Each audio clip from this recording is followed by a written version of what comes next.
विस्मयो योगभूमिकाः स्वपदं शक्तिः वितर्क आत्मज्ञानम् लोकानन्दः समाधिसुखम्। विस्मय योग की भूमिका है। स्वयं में स्थिति ही शक्ति है। वितर्क अर्थात विवेक आत्मज्ञान का साधन है। अस्तित्व का आनंद भोगना समाधि है।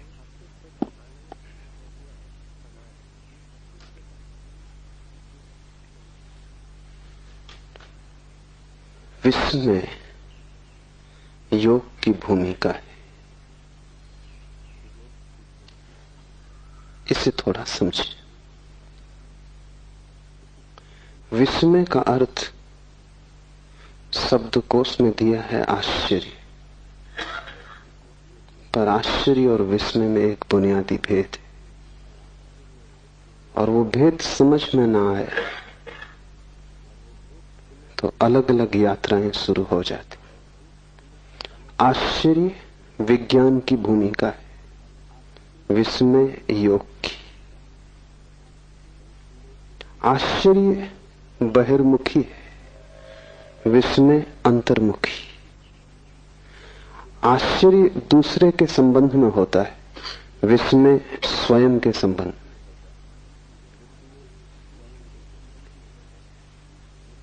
एक बात जिसे हम नहीं समझ पाते, जो हमें अवाक कर जाता है, जिस पर हमारी बुद्धि की पकड़ नहीं बैठती, जो हमसे बड़ा सिद्ध होता है, जिसके सामने हम अनायास ही किम कर्तव्य विमूढ़ हो जाते, जो हमें मिटा जाता है, उससे विस्मय पैदा होता है। लेकिन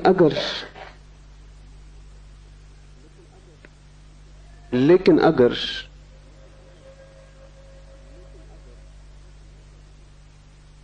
ये जो विस्मय की दशा भीतर पैदा होती है, अतर्क अचिंत्य के समक्ष खड़े होकर इस धारा को हम बहिर्मुखी कर दें, तो विज्ञान पैदा होता है। सोचने लगे पदार्थ के संबंध में, विचार करने लगे जगत के संबंध में, खोज करने लगे रहस्य की जो हमारे चारों ओर है, तो विज्ञान का जन्म होता है। विज्ञान आश्चर्य है। आश्चर्य का अर्थ है विस्मय बाहर की ओर यात्रा पर निकल गया। और आश्चर्य और विस्मय में यह भी फर्क है कि जिस चीज के प्रति हम आश्चर्यचकित होते हैं, हम आज नहीं कल उस आश्चर्य से परेशान हो जाएंगे, आश्चर्य से तनाव पैदा होगा। इसलिए आश्चर्य को मिटाने की कोशिश होती है। विज्ञान आश्चर्य से पैदा होता है, फिर आश्चर्य को नष्ट करता है, व्याख्या खोजता है, सिद्धांत खोजता है, सूत्र चाबियां खोजता है, और जब तक चैन नहीं लेता, जब तक कि रहस्य मिट ना जाए, जब तक कि ज्ञान हाथ में ना आ जाए, जब तक विज्ञान न कह सके कि हमने समझ लिया, तब तक चैन नहीं। विज्ञान जगत से आश्चर्य को मिटाने में लगा है। अगर विज्ञान सफल हुआ तो दुनिया में ऐसी कोई चीज न रह जाएगी जो आदमी न कह सके कि हम जानते।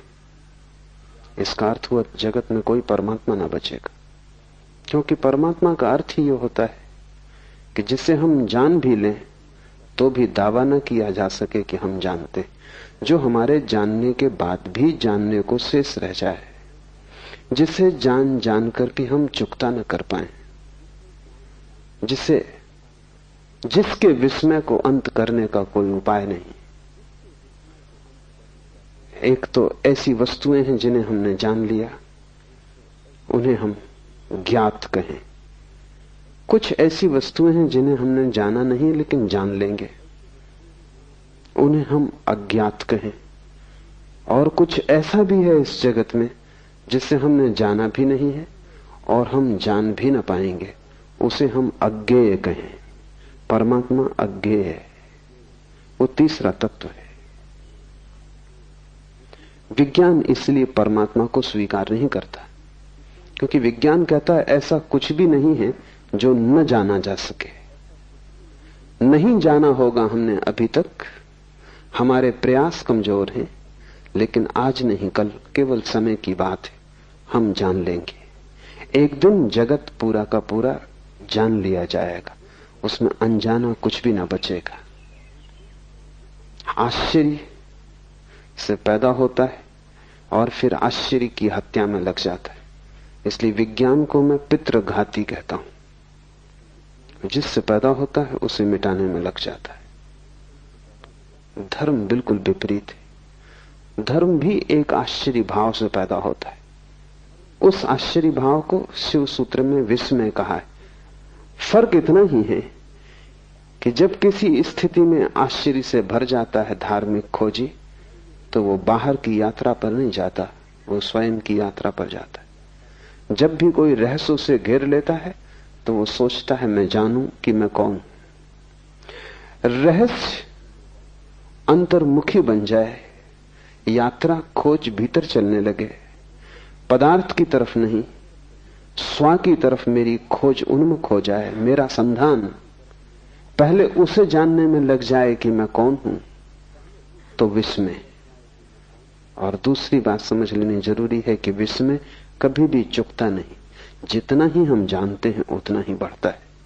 इसलिए विस्मय एक विरोधाभास है, क्योंकि जानने से विस्मय नष्ट होना चाहिए। लेकिन बुद्ध या कृष्ण या शिव या जीसस, उनका विस्मय नष्ट नहीं होता। जिस दिन वे परम ज्ञान को उपलब्ध होते हैं उसी दिन उनका विस्मय भी परम होता है। उस दिन वे ऐसा नहीं कहते हमने सब जान लिया, उस दिन वे ऐसा कहते हैं कि सब जानकर भी सब जानने को शेष रह गया। उपनिषदों ने कहा है पूर्ण से पूर्ण निकाल लिया जाए तो भी पीछे पूर्ण शेष रह जाता है। सब जान लिया जाए तो भी सब जानने को शेष रह जाता है। इसलिए धार्मिक ज्ञान अहंकार का जन्म नहीं बनता, वैज्ञानिक ज्ञान अहंकार का जन्म बनेगा। धार्मिक ज्ञान में तुम जानने वाले कभी भी ना बनोगे, तुम सदा विनम्र रहोगे, और जितना तुम जानते जाओगे उतनी ही तुम्हें प्रतीति होगी कि मैं कुछ भी नहीं जानता हूं। परम ज्ञान के क्षण में तुम कह सकोगे मेरा कोई भी ज्ञान नहीं। परम ज्ञान के क्षण में ये पूरा अस्तित्व विस्मय हो जाएगा। विज्ञान अगर सफल हो तो सारा जगत ज्ञात हो जाएगा, धर्म अगर सफल हो तो सारा जगत अज्ञात हो जाएगा। विज्ञान अगर सफल हो तो तुम जानने वाले अस्मिता से भर जाओगे और सारा जगत साधारण हो जाएगा, क्योंकि जहां विस्मय नहीं है वहां सब साधारण हो जाता है। जहां रहस्य नहीं है वहां सारी आत्मा खो जाती। जहां रहस्य का और उपाय नहीं है वहां आगे की यात्रा बंद हो जाती। जहां जिज्ञासा पूरी हो गई, कुतूहल समाप्त हो गया।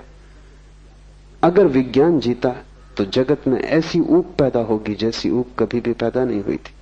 इसलिए अगर पश्चिम में लोग ज्यादा ऊब से भरे हैं, बोर्डम से भरे हैं, तो उसका मौलिक कारण विज्ञान है, क्योंकि लोगों के विस्मय की क्षमता कटती जा रही। लोग किसी भी चीज से चकित नहीं होते, चकित होना ही भूल गए। अगर तुम उनके सामने कुछ ऐसा सवाल भी रखो जो उलझाने वाला है तो भी वो कहेंगे कि सुलझ जाएगा, क्योंकि मौलिक रूप से ऐसी कोई भी वस्तु नहीं है विज्ञान की दृष्टि में जो अज्ञात सदा के लिए रह जाए। हम पर्दे उघाड़ ही लेंगे, लेकिन धर्म की यात्रा बड़ी उल्टी। जितने हम पर्दे उघाड़ते हैं पाते हैं रहस्य उतना सघन होता जाता है। जितने हम करीब आते हैं उतना ही पता चलता है कि जानना बहुत मुश्किल है।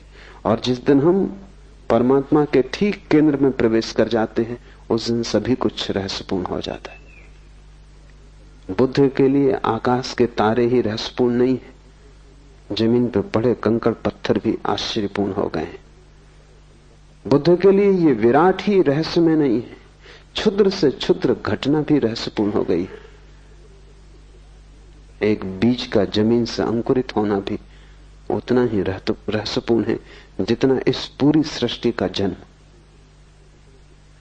तो जैसे जैसे विस्मय घना होगा वैसे वैसे तुम्हारी आंखें छोटे बच्चे की तरह होती जाएंगी, क्योंकि छोटे बच्चे के लिए सभी कुछ विस्मय होता है। छोटे बच्चे को चलते देखो, वो रास्ते पे जा रहा, हर चीज उसे चौंकाती। एक रंगीन पत्थर उसे कोहिनूर मालूम होता है। तुम हंसते हो क्योंकि तुम ज्ञाता हो, तुम जानते हो ये रंगीन पत्थर है, पागल मत हो, ये कोहिनूर नहीं है।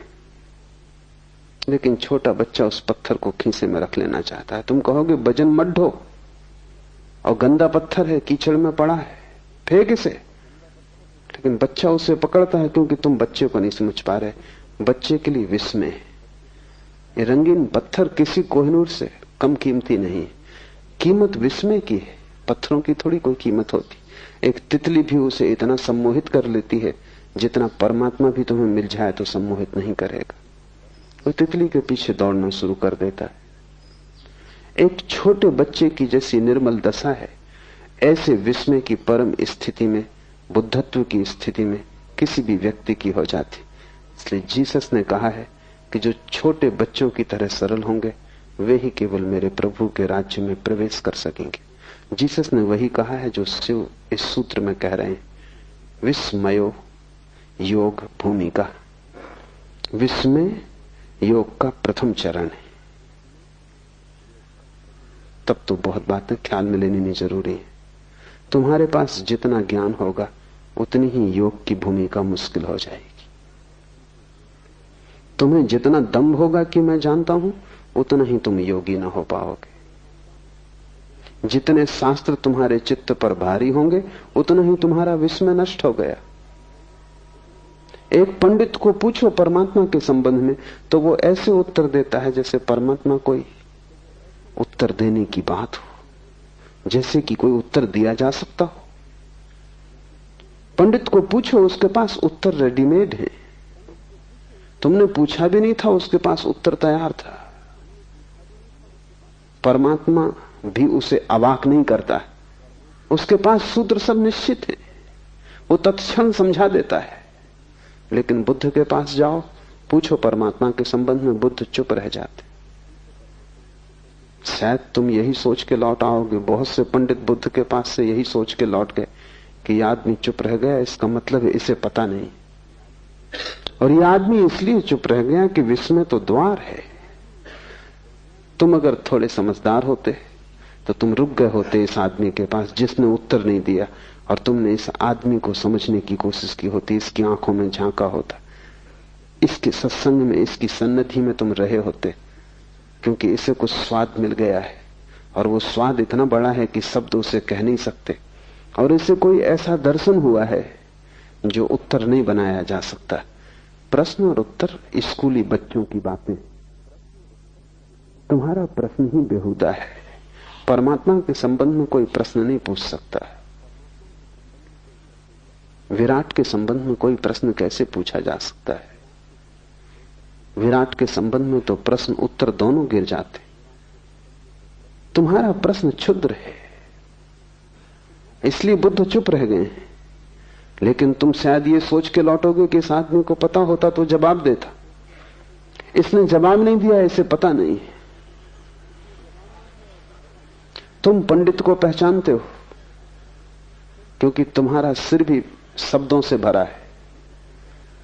तुम ज्ञानी को न पहचान पाओगे क्योंकि ज्ञानी विस्मय से भरा है और तुम्हारा विस्मय नष्ट हो गया है।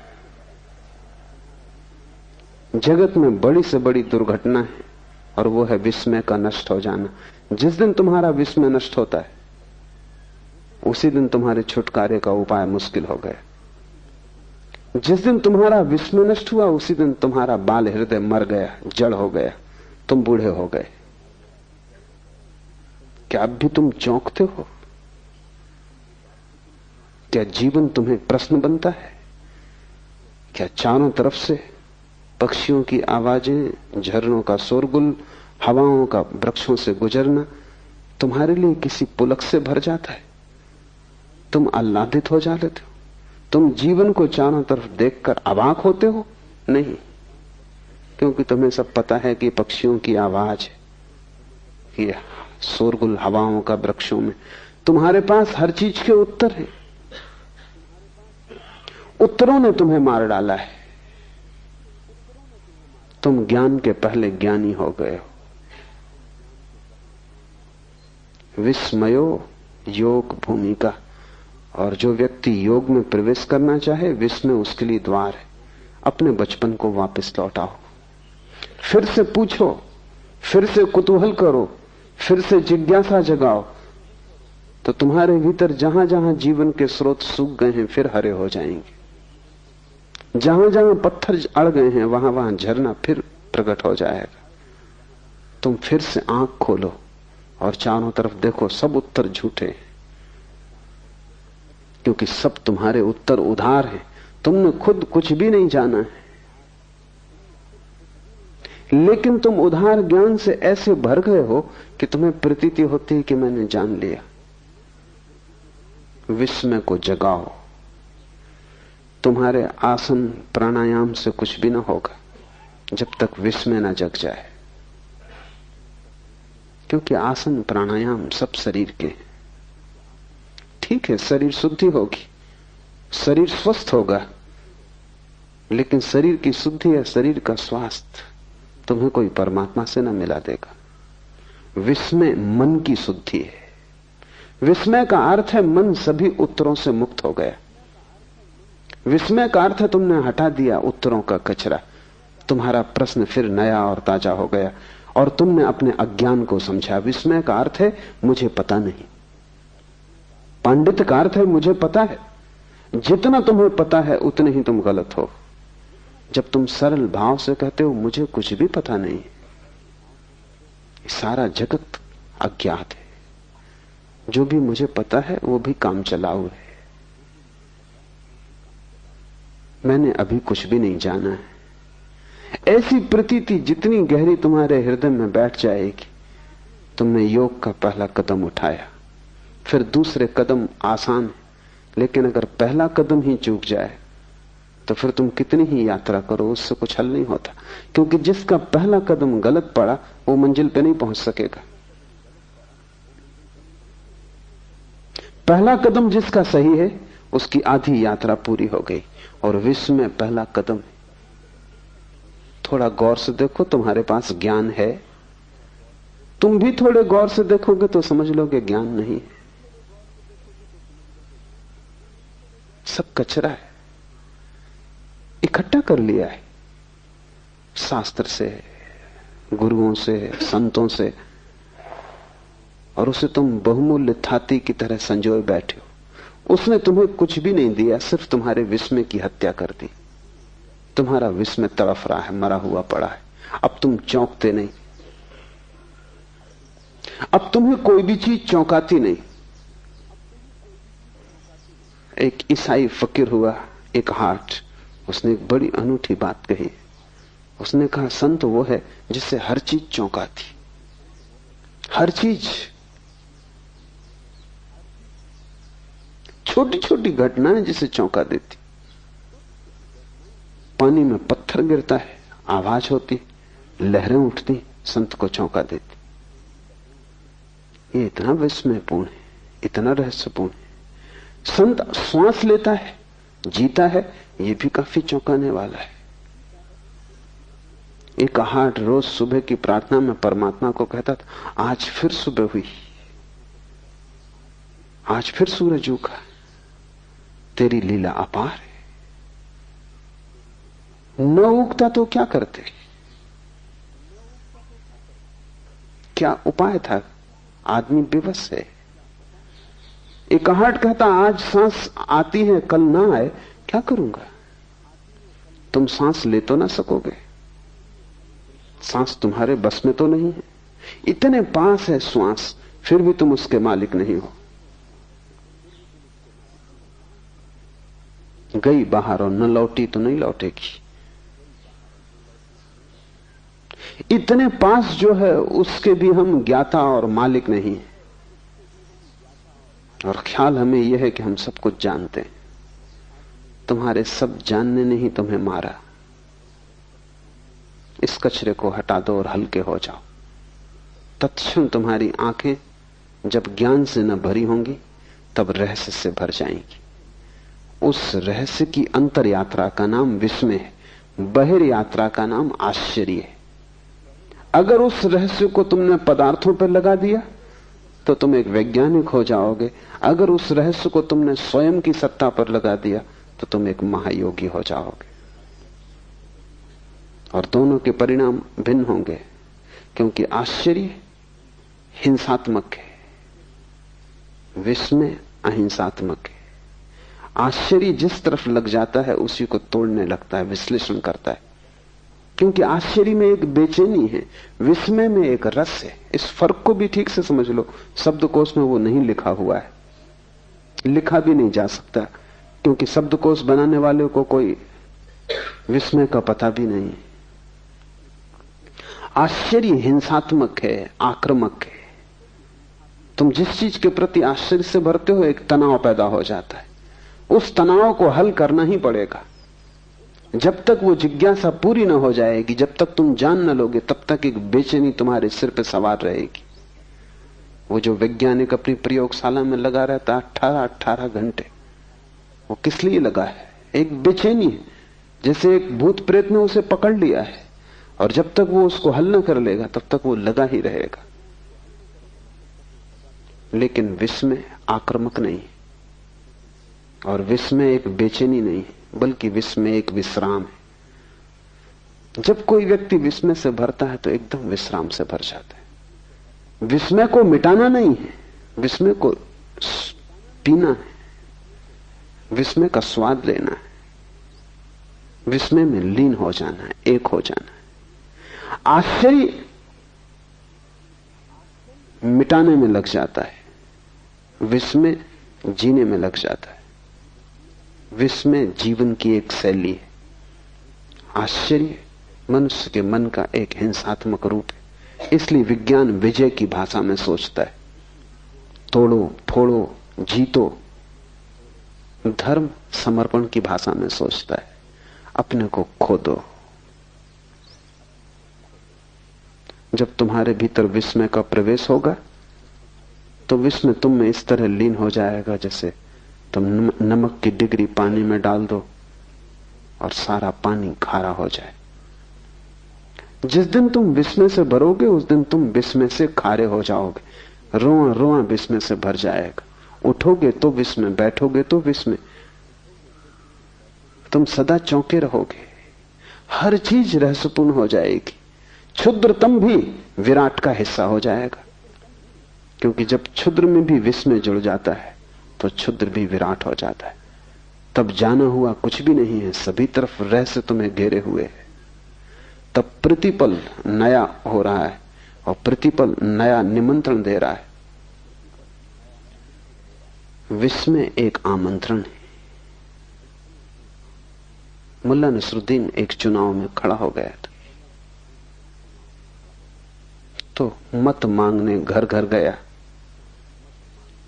गांव में जो चर्च का पादरी था उसके द्वार पर भी गया।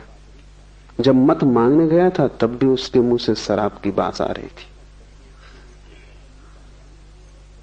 पादरी भला आदमी था, सीधे सीधे कहना अशिष्टता होगी, तो उसने नसरुद्दीन से कहा कि मुझे बस एक बात पूछनी, अगर संतोषजनक उत्तर दिया तो मेरा मत, मेरा वोट तुम्हारे लिए। क्या तुम कभी शराब पीते हो? पूछने का इसमें कुछ भी नहीं था, शराब वो पिए ही हुए था। नसरुद्दीन चौंका और उसने कहा कि इसके पहले कि मैं जवाब दूं, एक सवाल मुझे भी पूछना। ये जांच पड़ताल है या आमंत्रण?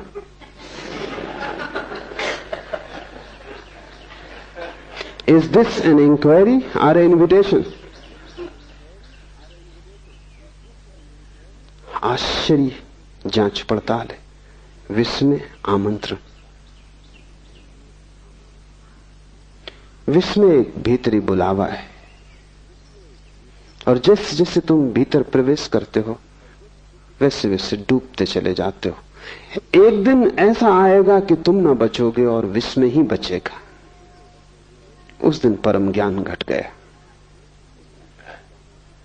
अगर तुमने आश्चर्य किया तो एक दिन ऐसा आएगा कि तुम ही बचोगे और आश्चर्य न बचेगा। ये विज्ञान की निष्पत्ति। अहंकार बचेगा, आश्चर्य नष्ट हो जाएगा। अगर विस्मय की यात्रा पर गए तो तुम नष्ट हो जाओगे, विस्मय बचेगा। रोआ रोआ उसी श्वास से भर जाएगा। तुम्हारा होना ही विस्मयपूर्ण होगा। इसे शिव ने भूमिका कहा योग की। ज्ञान को हटाओ, विस्मय से भरो। और अब कठिन लगेगा शुरू में, क्योंकि तुम्हें ख्याल है कि तुम सब जानते हो। D.H. लॉरेंस एक बड़ा विचारक, कीमती मूल्यवान विचारक हुआ। एक छोटे बच्चे के साथ बगीचे में घूम रहा था। उस छोटे बच्चे ने पूछा, why the trees are green? वृक्ष हरे क्यों? छोटे बच्चे ही ऐसे सवाल पूछ सकते हैं, इतने ताजे सवाल। तुम तो ये सवाल ही नहीं सोच सकते। तुम कहोगे वृक्ष हरे हरे हैं, इसमें पूछना क्या है? ये कोई सवाल है? ये बच्चा मूड है। लेकिन तुम फिर से सोचो, वृक्ष हरे क्यों? तुम्हें सच में उत्तर पता है? शायद तुम में कोई विज्ञान का विद्यार्थी हो तो वो कहेगा क्लोरोफिल के कारण। मगर इससे कोई बच्चे के प्रश्न का हल तो नहीं होता। बच्चा पूछेगा कि वृक्ष में क्लोरोफिल क्यों है? आखिर क्लोरोफिल को वृक्ष में होने की क्या जरूरत है और आदमी में क्यों नहीं है? और क्लोरोफिल कैसे वृक्षों को खोजता रहता है? क्यों का कोई सवाल क्लोरोफिल से होता नहीं हल। विज्ञान जो भी जवाब देता है सब ऐसे ही है। उससे प्रश्न सिर्फ एक सीढ़ी और पीछे हट जाता है बस। अगर तुम जरा समझदार हो तो प्रश्न फिर उठा सकते हो। विज्ञान के पास क्यों का कोई उत्तर नहीं है। इसलिए विज्ञान विस्मय को नष्ट कर नहीं सकता, सिर्फ भ्रम पैदा करता है नष्ट करने का। लेकिन D.H. लॉरेंस कोई वैज्ञानिक नहीं था, वो एक कवि था, एक उपन्यासकार था। उसके पास संचेतना थी सौंदर्य की। वो खड़ा हो गया, वो सोचने लगा। उसने बच्चे से कहा कि मौका दो, क्योंकि मुझे खुद ही पता नहीं। तुम्हारे बच्चे ने भी तुमसे कई बार ऐसे सवाल किए होंगे। तुमने कभी कहा कि मुझे पता नहीं? उससे अहंकार को चोट लगेगी। हर बाप सोचता उसे पता है। बच्चा पूछता, बाप जवाब देता है। इन्हीं जवाबों के कारण बाप प्रतिष्ठा खोता है बाद में, क्योंकि बच्चे को एक न दिन पता चल जाता है कि पता तुम्हें कुछ भी न था। तुम नाहक ही जवाब देते रहे। जैसा अज्ञानी मैं हूं वैसे ही तुम हो। तुम्हारी उम्र ज्यादा थी, तुम्हारा अज्ञान जरा पुराना था, बस इतनी ही बात थी। लेकिन छोटे बच्चे को तुम जवाब दे दे तो छोटा बच्चा भरोसा करता है, वो मान लेता है कि ठीक होगा। लेकिन कितने दिन तक मानेगा? D.H. लॉरेंस खड़ा हो गया। उसने कहा कि मैं सोचूंगा, और अगर तुम ज्यादा ही जिद करो तो बस इतने कह सकता हूं कि वृक्ष हरे हैं क्योंकि हरे। इसमें कोई और उत्तर नहीं है। मैं खुद ही इसी रहस्य से भरा हुआ हूं। अगर तुम आंख से थोड़े ज्ञान का पर्दा हटाओगे तो तुम पाओगे चारों तरफ रहस्य खड़ा हुआ है। वृक्ष हरे हैं, ये भी रहस्यपूर्ण है। हरे वृक्षों में लाल फूल लग रहे हैं, ये भी रहस्यपूर्ण है। एक छोटे से बीज में इतने इतने बड़े विराट काय वृक्ष छिपे हैं, ये भी रहस्यपूर्ण है। एक बीज को तुम संभाल के रखे रहो, सैकड़ों हजारों साल के बाद वो वृक्ष प्रकट हो जाता है। जीवन शाश्वत मालूम होता है। हर घड़ी रहस्य से भरी है, पर तुमने जैसे अपनी आंखें बंद कर ली, तुम निश्चिंत हो गए हो। निश्चिंतता तुम्हारी जड़ता है, तुम झिझकते भी नहीं। इसमें कुछ कारण है, क्योंकि इससे अहंकार को आश्वासन मिला रहता है कि मैं जानता हूं, मैं जानता हूं। तो एक सुरक्षा बनी। मैं नहीं जानता तो सब सुरक्षा खो जाती। पता तुम्हें कुछ भी नहीं है, लेकिन यह बात पीड़ा देती है कि मुझे कुछ भी पता नहीं, इसलिए तुम कुछ भी पकड़ लेते हो। तिनके पकड़ लेता है डूबता आदमी और तिनकों के सहारे ले लेता है। ये तुम जो पकड़े हो ये तिनका भी नहीं है, तिनके से शायद कोई कभी बच भी जाए, पर तुमने जो पकड़ा है वो तो तिनका भी नहीं, वो तो सिर्फ सपना है, सिर्फ कोरे शब्द हैं। एक आदमी पक्का मान के बैठा है कि उसे ईश्वर का पता है।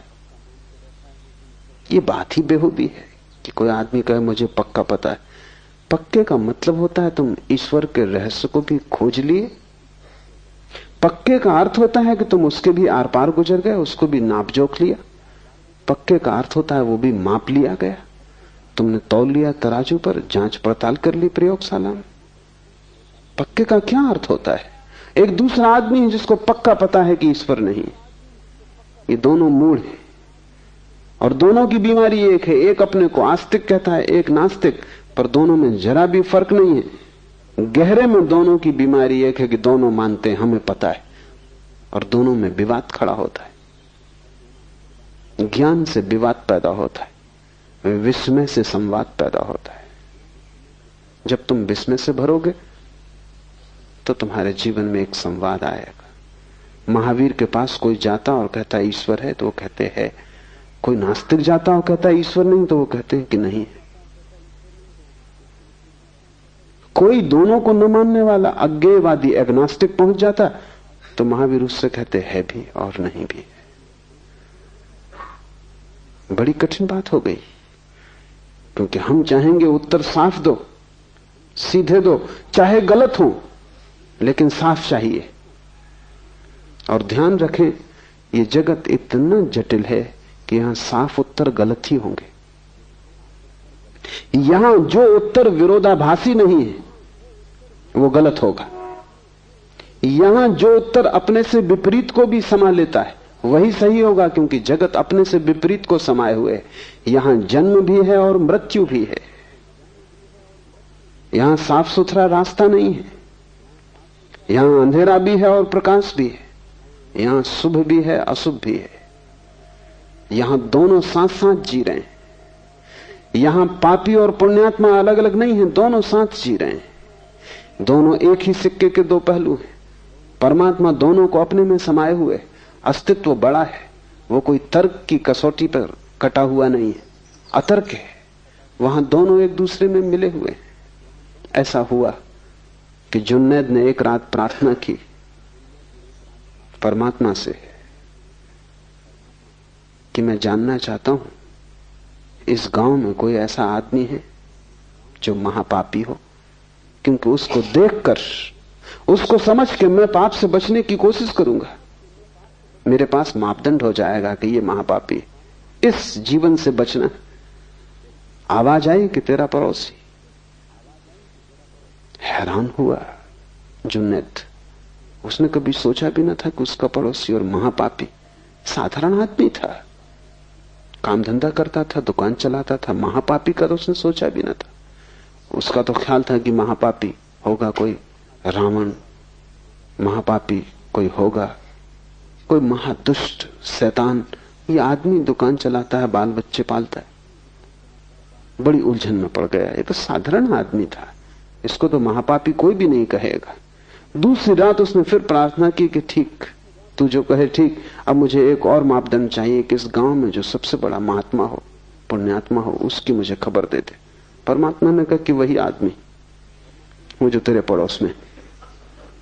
जुन्नैद ने कहा तू मुझे मुश्किल में डाल रहा है, मैं वैसे ही काफी मुश्किल में हूं। दिन भर उस आदमी को देखता रहा, ऐसा कुछ महापाप नहीं देखा। और अब और झंझट खड़ी हो गई, पुण्यात्मा भी वही है। तो आवाज आई, मेरी दुनिया में दोनों जुड़े, सिर्फ बुद्धि तोड़ के चीजों को देखती है।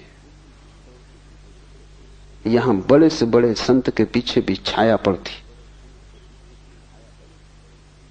यहां बड़े से बड़े पापी के चेहरे पर भी रोशनी है। इसीलिए तो यह संभव होता है कि पापी चाहे तो संत हो जाए, संत चाहे तो पापी हो जाए। इतनी आसानी से बदलाहट इसलिए तो संभव है कि दोनों छिपे हैं एक में ही। अंधेरा और उजेला अलग अलग नहीं है, रात और दिन जुड़े हैं। तर्क तोड़ता है और साफ रास्ते बनाता है। तर्क ऐसे है जैसे कि तुमने एक छोटा सा बगीचा बना लिया हो, साफ सुथरा, कटा पिटा।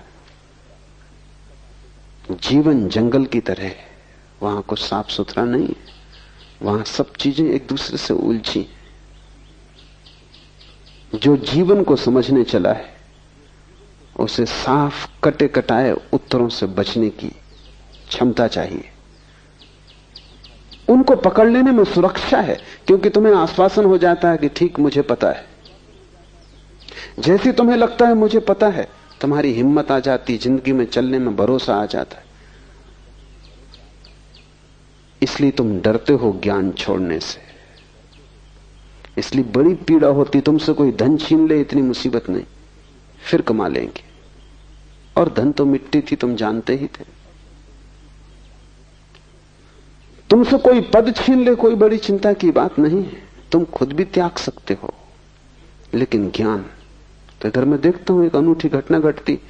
एक आदमी समाज छोड़ देता है, गांव छोड़ देता है, घर छोड़ देता है, पत्नी परिवार छोड़ देता है, लेकिन अगर वो जैन था तो हिमालय पे भी जैन रहता है, हिंदू था तो हिंदू रहता है, मुसलमान था तो मुसलमान रहता है। जिस समाज को छोड़ के भाग आया उसी ने ये मुसलमान होना दिया था, उसी ने ये ज्ञान दिया था कि तुम मुसलमान हो, ये कुरान सच्ची किताब, सब किताबें बाकी गलत। सबको छोड़ आया, लेकिन ज्ञान को बचा के आ जाता है हिमालय पर भी। कुछ भी नहीं बदला इस आदमी की जिंदगी में, क्योंकि ज्ञान का भरोसा ऐसे यहां भी है। ज्ञान तुम छोड़ दो और जहां तुम खड़े हो वहीं हिमालय आ जाएगा। हिमालय का अर्थ ही इतना है कि जहां सब रहस्यपूर्ण है, जहां उतुंग शिखर है जिन्हें तुम छू ना सकोगे, और जहां अनंत खाइयां हैं जिनमें तुम उतर ना सकोगे, जो हमारे सभी पैमानों से बड़ा है। विस्मय का अर्थ है जहां तुम्हारी बुद्धि व्यर्थ हो जाती, जहां तुम्हारा अहंकार असमर्थ हो जाता है, जहां तुम एकदम असहाय हो जाते हो। तुम रो सकते हो वहां, हंस सकते हो वहां, लेकिन बोल नहीं सकते। कहा जाता है कि मूसा जब सिनाई के पर्वत पर गए तो रोए भी, हंसे भी, पर बोले नहीं।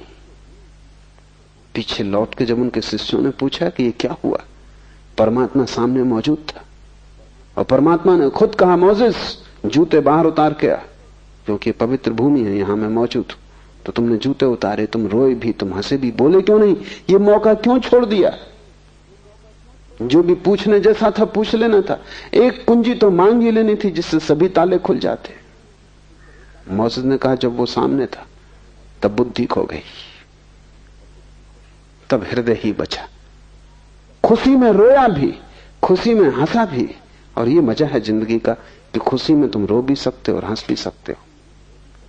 इसलिए ये मत सोचना कि जो रोता है वो दुख में ही रोता है, वो तर्क का हिसाब है। जिंदगी तर्क को मानती नहीं, सब तर्क की सीमाओं को तोड़ के जिंदगी की नदी बाढ़ की तरह बहती। आदमी खुशी में रो भी सकता है, तब उसके आंसुओं का गुणधर्म बदल जाता है, तब उसके आंसुओं में आनंद की झलक होती है। हंस भी सकता है। ये विपरीत एक को ही प्रकट करने वाले बन सकते हैं, यही जीवन का रहस्य है।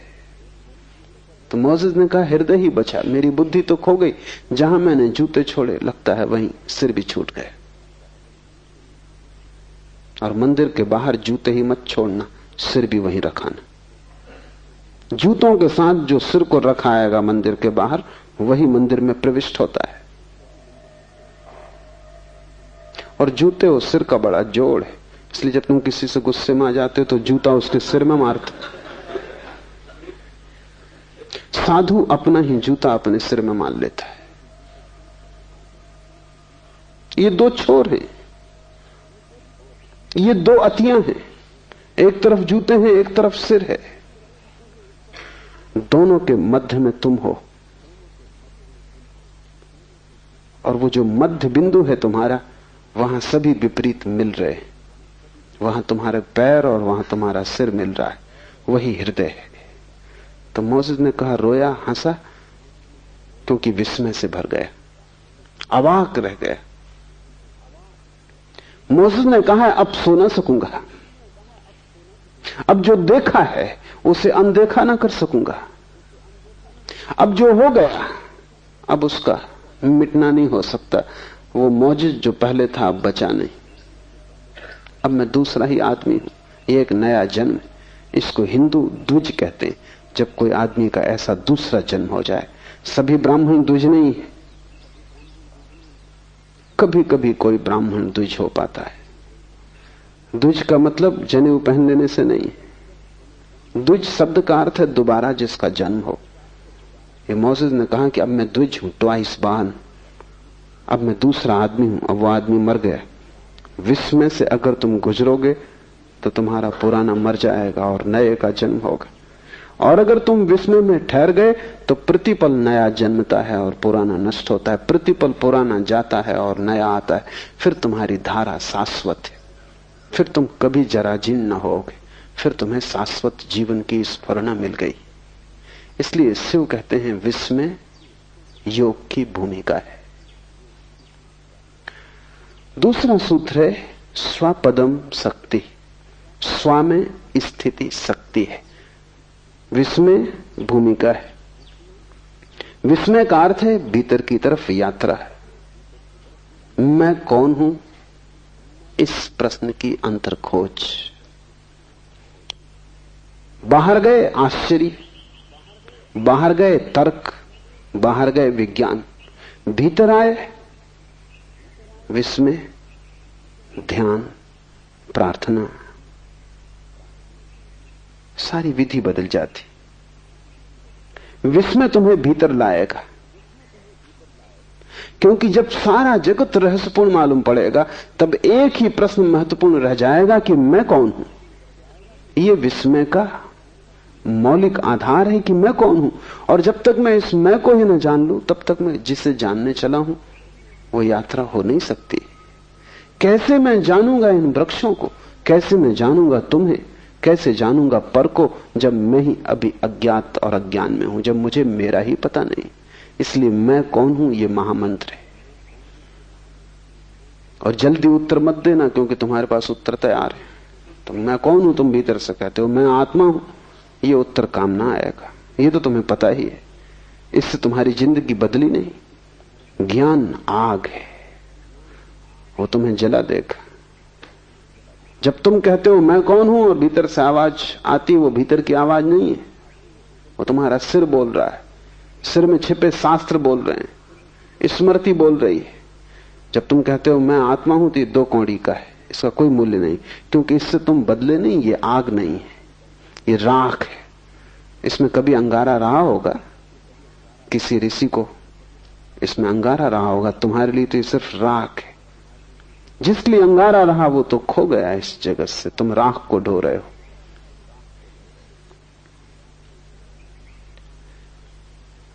मैं कौन हूं इसको तुम पूछते जाना और उधार उत्तर मत देना।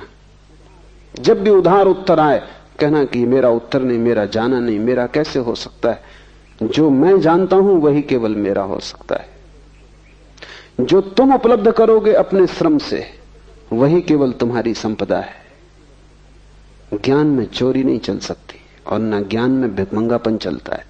न तुम भीख मांग सकते, न तुम चोरी कर सकते। यहां डकैती नहीं चल सकती। यहां तो तुम्हें स्वश्रम से ही स्वयं को निर्मित करना होगा। दूसरा सूत्र है स्व में स्थिति शक्ति है। जैसे ही विस्मय पैदा हो भीतर की तरफ चलना, डूबना और स्व में स्थित हो जाने की चेष्टा करना। क्योंकि जब तुम पूछते हो मैं कौन हूं तो कब तुम्हें उत्तर मिलेगा। अगर इसका उत्तर तुम्हें चाहिए तो भीतर स्व में ठहरना पड़ेगा। उसको ही हमने स्वास्थ्य कहा है, स्वयं में ठहर जाना। और जब कोई व्यक्ति स्वयं में ठहर जाएगा तभी तो देख पाएगा। दौड़ते हुए तुम कैसे देख पाओगे। तुम्हारी हालत ऐसी है कि तुम एक तेज रफ्तार की कार में जा रहे हो, एक फूल तुम्हें खिड़की से दिखाई पड़ता है, तुम पूछ भी नहीं पाते ये क्या है कि तुम आगे निकल गए। तुम्हारी रफ्तार तेज, और वासना से तेज रफ्तार दुनिया में किसी और यान की नहीं है। चांद पर पहुंचना हो, रॉकेट भी वक्त लेता है, तुम्हारी वासना को उतना वक्त भी नहीं लगता, इसी क्षण तुम पहुंच जाते हो। वासना तेज से तेज गति है, और जो वासना से भरा है उसका अर्थ है कि वो ठहरा हुआ नहीं, भाग रहा है, दौड़ रहा है। और तुम इतनी दौड़ में हो कि तुम पूछो भी कि मैं कौन हूं तो उत्तर कैसे आएगा। ये दौड़ छोड़नी होगी, स्व में स्थित होना होगा। थोड़ी देर के लिए सारी वासना, सारी दौड़, सारी यात्रा बंद कर देनी होगी। लेकिन एक वासना समाप्त नहीं हो पाती कि तुम 25 को जन्म दे लेते हो। एक यात्रा पूरी नहीं हो पाती कि 25 नए रास्ते खुल जाते हैं, तुम फिर दौड़ने लगते हो। तुम्हें बैठना आता ही नहीं, तुम रुके ही नहीं हो जन्मों से। मैंने सुना है कि एक सम्राट ने एक बहुत बुद्धिमान आदमी को वजीर रखा, लेकिन वजीर बेईमान था और उसने जल्दी ही साम्राज्य के खजाने से लाखों करोड़ों रुपए उड़ा दिए। जिस दिन सम्राट को पता चला, उसने वजीर को बुलाया और उसने कहा कि मुझे कुछ कहना नहीं, जो तुमने किया है वो ठीक नहीं, और ज्यादा मैं कुछ कहूंगा नहीं। तुमने भरोसे को तोड़ा, बस इतना ही कहता हूं कि तुम अपना मुंह मुझे मत दिखाओ, इस राज्य को छोड़कर चले जाओ। और व्यर्थ की बातचीत इसमें न फैले, इसलिए मैं किसी को भी इस संबंध में कुछ न कहूंगा। तुम्हें भी कोई किसी से कुछ कहने की जरूरत नहीं। वजीर ने कहा, सुने, कहेंगे चला जाऊंगा, ये पक्की है बात कि मैंने करोड़ों रुपए चुराए, लेकिन फिर भी एक सलाह वजीर होने के नाते मैं आपको देता हूं, और वो ये कि अब मेरे पास सब कुछ है। बड़ा महल है, पहाड़ पर बंगले हैं, समुद्र के किनारे बंगले हैं, सब कुछ मेरे पास है। पीढ़ियों दर पीढ़ियों तक अब मुझे कुछ कमाने की जरूरत नहीं, बच्चों को कुछ कमाने की जरूरत नहीं। आप मुझे अलग करके दूसरे आदमी को वजीर रखेंगे, उसको फिर आबासा से शुरू करना पड़ेगा।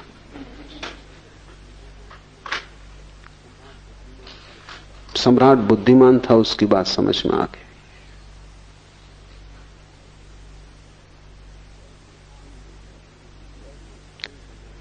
ऐसा क्षण तुम्हारे जीवन में कभी नहीं आता है जब तुम कह सको अब सब मेरे पास है। जिस दिन ये क्षण आ जाएगा उसी दिन दौड़ बंद होगी, अन्यथा तुम हर घड़ी आबासा से शुरू कर रहे हो। हर घड़ी नई वासना पकड़ लेती, नया चोर आ जाता है, नया लुटेरा खजाना तोड़ने लगता है। और एकांत लुटेरा हो तो ऐसा भी नहीं है, बहुत वासनाएं, तुम एक साथ बहुत दिशाओं में दौड़ रहे हो, तुम एक साथ बहुत सी चीजों को पाने की कोशिश कर रहे हो। तुमने कभी बैठ कर यह भी नहीं सोचा कि उनमें से कई चीजें तो विपरीत हैं, उनको तो तुम पा ही नहीं सकते, क्योंकि तुम एक को पाओगे तो दूसरी खोएगी, दूसरी की पाओगे तो पहली खो जाएगी। मुल्ला नसरुद्दीन मरता था तो उसने अपने बेटे को कहा कि मैं तुझे 2 बातें समझा देता हूं, मरने के पहले तुझे कह जाता हूं, इन्हें ध्यान में रखना। 2 बातें हैं, एक ऑनेस्टी, ईमानदारी, और दूसरी है विस्डम, बुद्धिमानी। तो दुकान तू संभालेगा, काम तू संभालेगा, दुकान पे तख्ती लगी है। Honesty is the best policy, ईमानदारी सबसे अच्छी नीति है, इसका पालन करना। कभी किसी को धोखा मत देना, कभी वचन भंग मत करना, जो वचन दे उसे पूरा करना। बेटे ने कहा ठीक, दूसरा क्या है? बुद्धिमानी उसका क्या अर्थ है? नसरुद्दीन ने कहा, भूल के कभी किसी को वचन मत देना।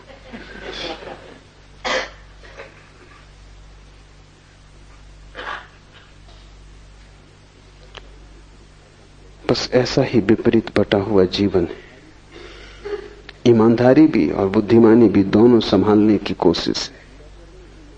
वचन पूरा करना ईमानदारी का लक्ष्य, वचन कभी मत देना बुद्धिमानी का लक्ष्य। इधर तुम चाहते हो कि लोग तुम्हें संत की तरह पूजें, और इधर तुम चाहते हो कि तुम पापी की तरह मजे भी लूटो। बड़ी कठिनाई है। इधर तुम चाहते हो कि राम की तरह तुम्हारे चरित्र का गुणगान हो, लेकिन उधर तुम रावण की तरह दूसरे की स्त्रियों को भगाने में तत्पर हो। तुम असंभव संभव करना चाहते हो, तुम होना तो रावण जैसे चाहते हो, प्रतिष्ठा राम जैसी चाहते हो, बस तब तुम मुश्किल में पड़ जाते हो। तब विपरीत दिशाओं में तुम्हारी यात्रा चलती है और अनंत तुम लक्ष्य बना लेते हो। उन सब में तुम बट जाते हो, टुकड़े टुकड़े हो जाते हो। जीवन के आखिर में तुम पाओगे कि जो भी तुम लेके आए थे वो खो गया। एक बहुत बड़ा जुआड़ी हुआ। बहुत समझाया पति ने, परिवार ने, मित्रों ने, लेकिन सुना नहीं। धीरे धीरे सब खो गया। एक दिन ऐसी हालत आ गई कि सिर्फ 1 रुपया घर में बचा। पत्नी ने कहा, अब तो चौंको, अब तो संभलो। पति ने कहा, जब इतना सब चला गया और 1 रुपया ही बचा है तो आखिरी मौका मुझे और दे। कौन जाने 1 रुपये से भाग्य खुल जाए। जुआड़ी सदा ऐसा ही सोचता है। और फिर उसने कहा कि जब लाखों चले गए और अब 1 ही बचा, अब 1 के लिए क्या रोना धोना, और 1 रुपये चले जाएगा, कोई बचने वाला नहीं। लगा लेने तो दांव पे इस पे भी। पत्नी ने भी सोचा है कि अब जब सभी चला गया और 1 ही बचा, 1 कोई टिकने वाला वैसे भी क्या है, सांझ के पहले खत्म हो जाएगा, तो ठीक है, तू जा अपनी आखिरी इच्छा भी पूरी कर ले। जुआरी गया जुए के अड्डे पर, बड़ा चकित हुआ। हर बाजी जीतने लगा। 1 के 1000 हुए, 1000 के 10,000 हुए, 10,000 के 50,000 हुए, 50,000 के लाख हो गए, क्योंकि वो इकट्ठे दांव पे लगाता गया। फिर उसने लाख भी लगा दिए और कहा, बस अब ये आखिरी, हल हो गया सब, और वो सब हार गए। वो घर लौटा। पत्नी ने पूछा, क्या हुआ? उसने कहा, 1 रुपया चला गया। क्योंकि तुम वही खो सकते हो जो तुम लेके आए थे। लाख की क्या बात करनी। उसने कहा, 1 रुपया खो गया, कोई चिंता की बात नहीं। वो दांव खराब गया, पर उसने ये बात न कही कि लाख हो गए थे। ठीक ही किया, क्योंकि जो तुम्हारे नहीं थे उनके खोने का सवाल भी क्या है। मरते वक्त तुम पाओगे जो आत्मा तुम लेके आए थे वो तुम गंवा के जा रहे हो। बस 1 खो जाएगा, बाकी तुमने जो गंवाया, जोड़ा, मिटाया, बनाया, उसका कोई बड़ा हिसाब नहीं है। अंतिम हिसाब में उसका कोई मूल्य नहीं। तुमने लाखों जीते हो तो भी मौत के वक्त तो वो सब छूट जाएंगे। हिसाब 1 का रह जाएगा, वो 1 तुम हो। और अगर तुम उस 1 में ठहर गए तो तुम जीत गए।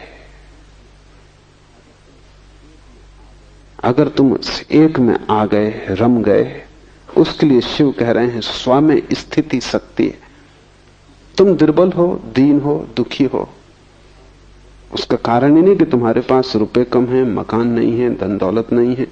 तुम दीन हो, दुखी हो, क्योंकि तुम स्वयं में नहीं हो। स्वयं में होना ऊर्जा का स्रोत है। वहां ठहरते ही व्यक्ति महा ऊर्जा से भर जाता है। जीसस से किसी ने पूछा कि मैं क्या करूं, मैं बहुत दीन हूं, गरीब हूं, दुखी हूं। जीसस ने कहा, तू कुछ और मत कर, पहले परमात्मा के राज्य को खोज ले, से सब अपने आप पीछे चला आएगा। 1 को खोज लेने से सब पीछे चला आता है, और 1 को गंवा देने से सब गंवा दिया जाता है। वो 1 तुम हो, और वही तुम्हारी संपदा है, क्योंकि उसी को लेके तुम आए हो। और आखिरी हिसाब में यही पूछा जाएगा कि जो तुम लेके आए थे उसे बचा सके या उसको भी गंवा दिया। स्व में स्थिति शक्ति है, स्वपदम शक्ति। अपने में ठहर जाना, महाशक्तिवान हो जाना। महाशक्तिवान तो तुम हो, लेकिन तुम ऐसे हो जैसे कि किसी बाल्टी में 1000 छेद हो और कोई कुएं से पानी भर रहा हो। पानी भरता हुआ दिखाई पड़ता हर बार, क्योंकि जब तक बाल्टी पानी में डूबी रहती बिल्कुल भरी रहती। जैसे ही बाल्टी पानी से ऊपर उठती तुम खींचना शुरू करते हो कि 1000 मार्गों से पानी गिरना शुरू हो जाता। जब तक बाल्टी ऊपर आती तब तक उसमें कुछ भी नहीं बचता। 1000 वासनाएं तुम्हारे 1000 छेद हैं, उनसे तुम्हारी ऊर्जा खोती है। जब तक तुम सपना देखते हो तब तक बाल्टी भरी है, जब तक तुम कामना करते हो तब तक बाल्टी भरी है।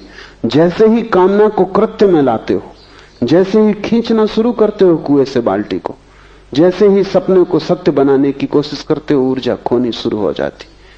हाथ आते तक बाल्टी हाथ आ जाती है, 1000 छेद हाथ में आ जाते हैं, पानी की एक बूंद नहीं आती, प्यास उतनी की उतनी रह जाती। हर बार जब खींचते हो बड़ा शोरगुल मचता है कुएं में और लगता है पानी चला आ रहा है, तूफान आ रहा है, हाथ कुछ भी नहीं आता। हर बार तुम खाली हाथ लौटते हो, लेकिन वासना बड़ी अद्भुत है। एक मछली मार को कोई राहगीर पूछता था कितनी मछलियां पकड़ी। सांझ होने के करीब थी, सुबह से बैठा था बंसी को डाले। ये राहगीर कई बार वहां से निकला और देख गया था, आखिर उससे न रहा गया। उसने पूछा कितनी पकड़ी। उस मच्छी मार ने कहा जिस एक को मैं पकड़ने की अभी कोशिश कर रहा हूं ये, और अगर 2 और पकड़नी तो 3 होंगी। अभी पकड़ी एक भी नहीं है, जिसको पकड़ रहा हूं ये 1 और 2 और तो 3 होंगी। तुम हमेशा इस मच्छी मार की हालत में हो, जिसको पकड़ रहे हो ये 1 और 2 अभी सपने में है, और ये भी अभी सत्य नहीं हुई है, और हिसाब 3 का है, और तुम बड़े प्रसन्न हो रहे हो। जब भी बाल्टी हाथ में आती तुम पाते हो फिर खाली आ गई। और ध्यान रहे जितनी बार तुम डालते हो कुएं में, छेद उतने बड़े होते जाते हैं। इसलिए बच्चे प्रसन्न मालूम होते हैं, बूढ़े बिल्कुल उदास मालूम होते हैं, उनकी बाल्टी छेद ही छेद हो गई। कितनी बार डाल चुके, निकाल चुके, सब छेद बड़े हो गए, लेकिन फिर भी पुरानी आशा मरती नहीं, कभी तो भरी हुई आ जाएगी, क्योंकि भरी हुई दिखाई पड़ती है, फिर पानी गिरता हुआ भी दिखाई पड़ता है। शक्ति तो तुम्हारे पास है परमात्मा की, लेकिन मन तुम्हारे पास छेद वाली बाल्टी की तरह है। स्वपदम शक्ति का अर्थ है जब तुम वासनाओं में न दौड़ोगे। एक वासना गिरी, एक छेद बंद हुआ, वासनाएं गिर गई, सारे छेद खो गए, और तब तुम्हें किसी और कुएं में बाल्टी डालने की जरूरत नहीं, तुम खुद ही कुआं हो। बड़ी है ऊर्जा तुम्हारे पास, सिर्फ तुम्हारी व्यर्थ खोती शक्ति बच जाए तो तुम महा ऊर्जा लेकर पैदा हुए हो। तुम्हें कुछ पाना नहीं है, जो भी पाने योग्य है वो तुम्हारे पास है, सिर्फ उसे खोने से बचना है। परमात्मा को पाने का सवाल नहीं, सिर्फ खोने से बचना है। वो तुम्हें मिला ही हुआ है, कैसे तुम खो देते हो, यही बड़ी से बड़ी रहस्य की घटना है जगत में। तीसरा सूत्र है वितर्क, अर्थात विवेक से आत्मज्ञान होता है। एक एक सूत्र कुंजी की तरह है। पहला विस्मय, विस्मय मोड़ेगा स्वयं की तरफ। दूसरा स्वयं में ठहरना, ताकि तुम महा ऊर्जा को उपलब्ध हो जाओ। लेकिन कैसे तुम स्वयं में ठहरोगे, उसकी कुंजी तीसरे सूत्र में है, विवेक। वितर्क आत्मज्ञानम, ये वितर्क शब्द समझ लेना जैसा है। तर्क तो हम जानते हैं, तर्क विज्ञान के हाथ है, वो आश्चर्य को काटने की तलवार है। तर्क काटता है, विश्लेषण करता है, तर्क बाहर जाता है, वितर्क भीतर जाता है, वो काटता नहीं, जोड़ता है। तर्क विश्लेषण है, एनालिसिस। वितर्क संश्लेषण है, सिंथेसिस। फरीद हुआ एक फकीर, एक भक्त उसके पास एक सोने की कैंची ले आया, बड़ी बहुमूल्य थी, हीरे जवाहरात लगे थे, और उसने कहा कि मेरे परिवार में चली आ रही सदियों से, करोड़ों का दाम है इसका, मैं इसका क्या करूं, आपके चरणों में रख जाता हूं। फरीद ने कहा तू इसे वापस ले जा, अगर तुझे कुछ भेंट ही करना हो तो एक सुई डोरा ले आना, क्योंकि हम तोड़ने वाले नहीं, जोड़ने वाले। कैंची काटती, अगर भेंट ही करना हो एक सुई डोरा ले आना। तर्क कैंची की तरह काटता है। हिंदुओं में गणेश तर्क के देवता हैं, इसलिए चूहे पर बैठे। चूहे यानी कैंची, वो काटता है। चूहा जीवित कैंची है, वो काटते रहता है। गणेश उस पर बैठे, वो तर्क के देवता हैं। और हिंदुओं ने खूब मजाक किया गणेश का। उन्हें देख के अगर तुम्हें हंसी ना आए तो हैरानी की बात है। आती नहीं तुम्हें, क्योंकि तुम उनसे भी आश्वस्त हो गए कि वो ऐसे हैं, अन्यथा वो हंसी योग्य है। गणेश के शरीर को ठीक से देखो, वो सब ढंग से बेढंगा है। सिर भी अपना नहीं है, वो भी उधार है। तार्किक के पास सिर उधार होता है, बहुत बड़ा है, हाथी का है, लेकिन अपना नहीं है। उधार सिर हाथी का भी हो तो किसी काम का नहीं, वो तुम्हें सिर्फ कुरूप करेगा। भारी भरकम शरीर है, चूहे पर सवार है। ये भारी भरकम शरीर देखने का ही है, सवारी तो चूहे की है। कितना ही बड़ा पंडित हो, लेकिन सवारी चूहे की है, वो कैंची, तर्क। फरीद ने ठीक कहा कि अगर भेंट ही करनी हो तो एक सुई धागा दे जाना, क्योंकि हम जोड़ते हैं। वितर्क जोड़ने की कला है। वितर्क शब्द का अर्थ होता है विशेष तर्क।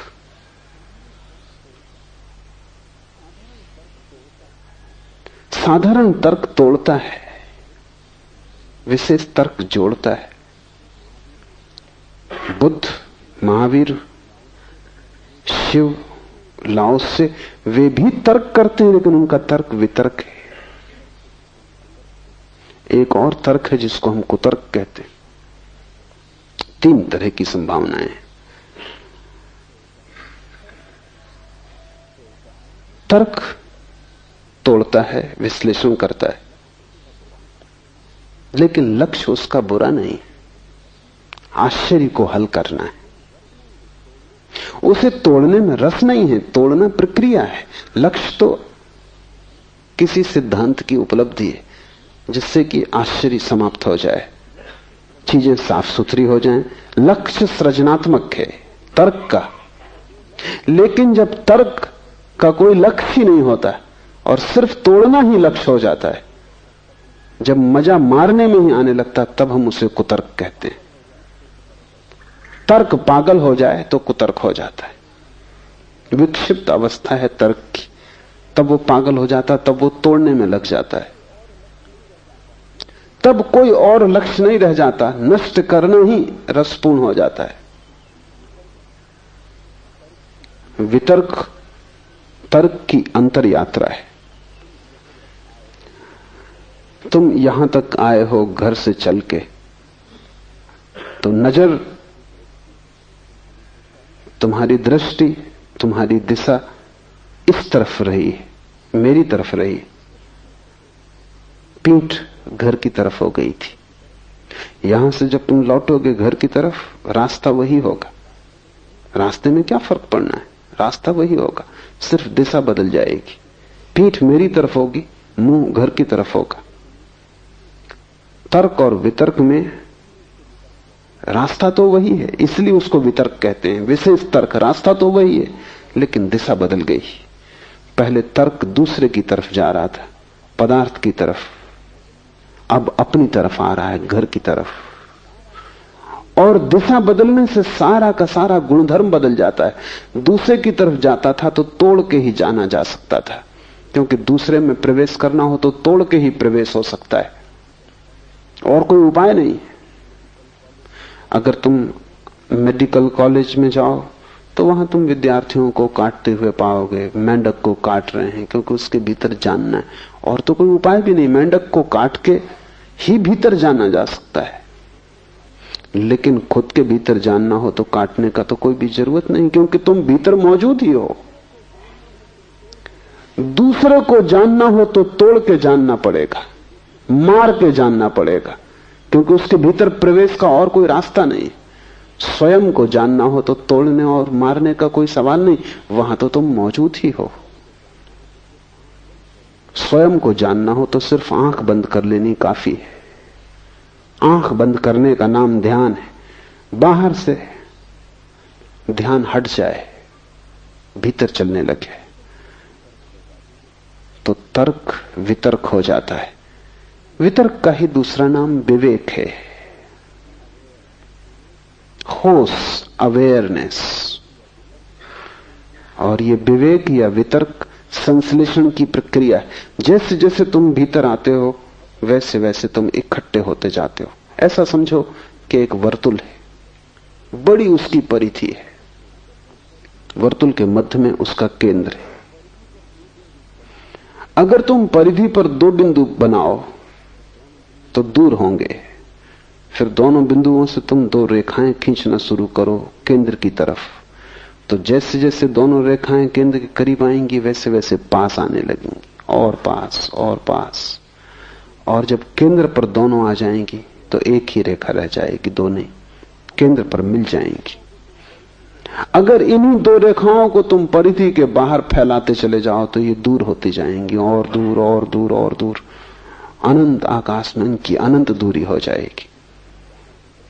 तुम्हारे भीतर से जब तुम बाहर की तरफ जाते हो तो चीजें एक दूसरे से दूर होती जाती, फासला बढ़ता जाता है। इसलिए हजार तरह के विज्ञान पैदा हो गए, होंगे ही, क्योंकि फासला बड़ा होता जाता है। रोज नए विज्ञान पैदा हो रहे हैं, क्योंकि जैसे जैसे हम आगे बढ़ते हैं और फासला हो जाता है। वैज्ञानिक बहुत परेशान है, क्योंकि वे कहते हैं एक विज्ञान की भाषा दूसरे की समझ में नहीं आती, और अब ऐसा एक भी आदमी पृथ्वी पर नहीं जो सभी विज्ञान को समझता हो, जो सभी के बीच कोई संश्लेषण कर ले।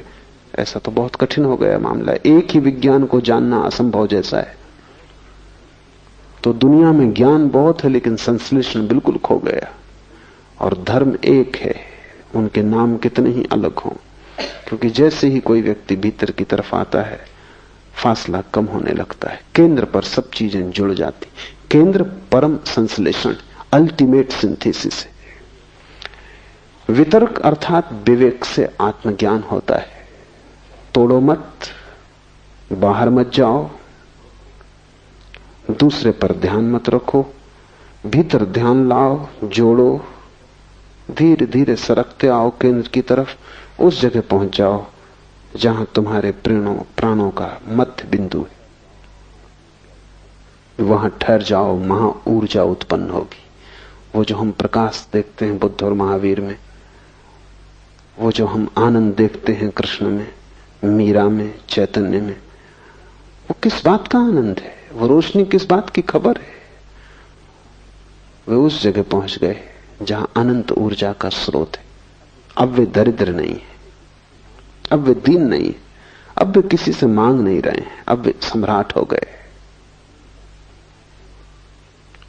उनका सम्राट होना तुम्हारी भी संभावना है, लेकिन एक एक कदम उठाना जरूरी है। विस्मय, स्वामी स्थिति की धारणा, वितर्क से स्वयं तक पहुंचने का उपाय, और चौथा सूत्र है लोकानंदा समाधि सुखम। अस्तित्व का आनंद भोगना समाधि सुख है। और जब तुम स्वयं में पहुंच गए, ठहर गए, तो तुम अस्तित्व की गहनतम स्थिति में आ गए। वहां सघनतम अस्तित्व है, क्योंकि वहीं से सब पैदा हो रहा है। तुम्हारा केंद्र तुम्हारा ही केंद्र नहीं, सारे लोक का केंद्र है। हम परिधि पर ही अलग अलग हैं।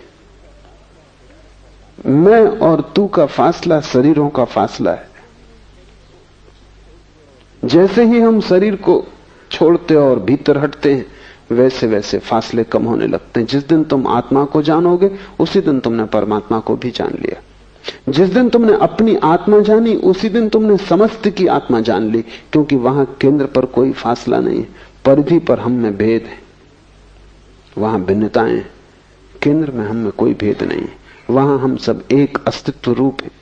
शिव कहते हैं उस अस्तित्व को स्वयं में पाकर समाधि का सुख उपलब्ध होता है। समाधि सुखम, इस शब्द को समझ लेना जरूरी है।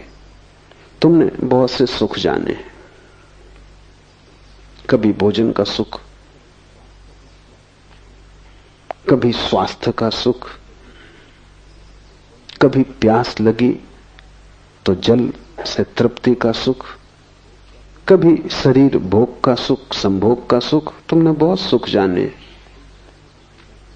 लेकिन इन सुखों के संबंध में एक बात समझ लेनी जरूरी है, और वो ये कि उन सुखों के साथ दुख जुड़ा हुआ है। अगर तुम्हें प्यास ना लगे तो पानी पीने की तृप्ति भी ना होगी। प्यास की पीड़ा तुम झेलने को राजी हो तो पानी पीने का मजा तुम्हें आएगा। दुख पहले और दुख लंबा और सुख क्षण भर, क्योंकि जैसे ही कंठ से पानी उतरा तृप्ति हो गई, फिर दुख, फिर प्यास।